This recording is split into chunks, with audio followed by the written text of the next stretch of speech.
Jonathan Cohen, que l'on connaît pour ses personnages humoristiques a pourtant d'autres centres d'intérêt en comédie comme le raconte son amie Marina Foïs.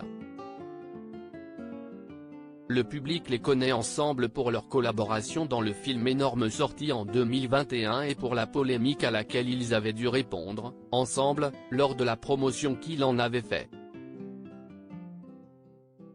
Le synopsis: un homme, en couple depuis plusieurs années avec sa compagne, décide de lui faire un enfant dans le dos en remplaçant sa pilule alors que celle-ci a toujours été claire sur son souhait de ne pas devenir mère.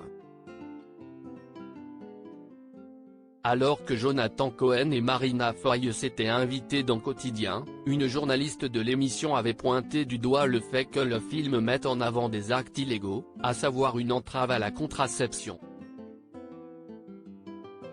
Les deux acteurs avaient fait front commun pour défendre le film qui, justement, mettait en avant la gravité du geste.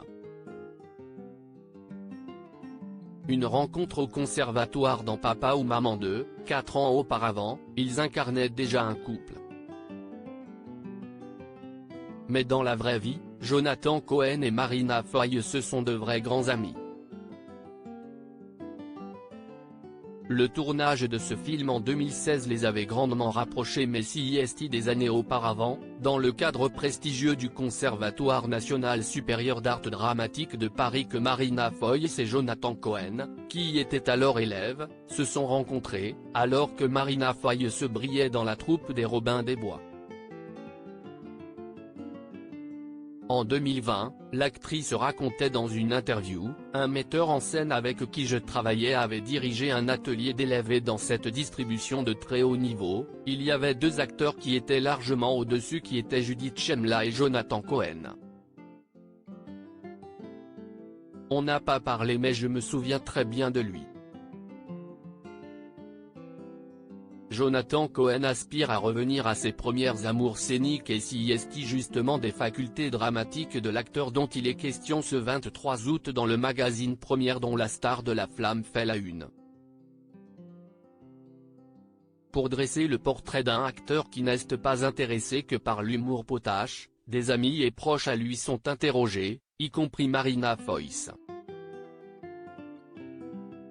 Celle-ci révèle alors un aspect inattendu de la personnalité du comédien, sa passion pour les textes classiques, on aimerait jouer Britannicus tous les deux.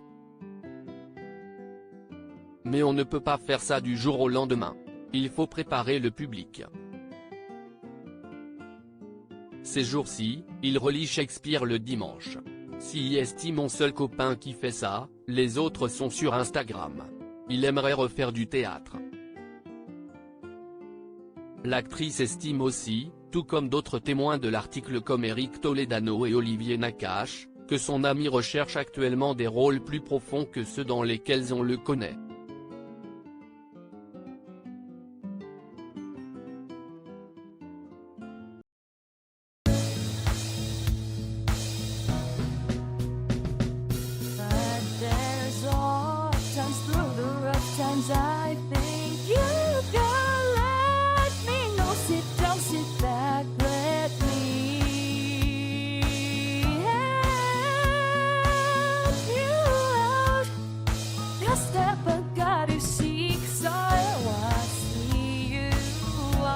On your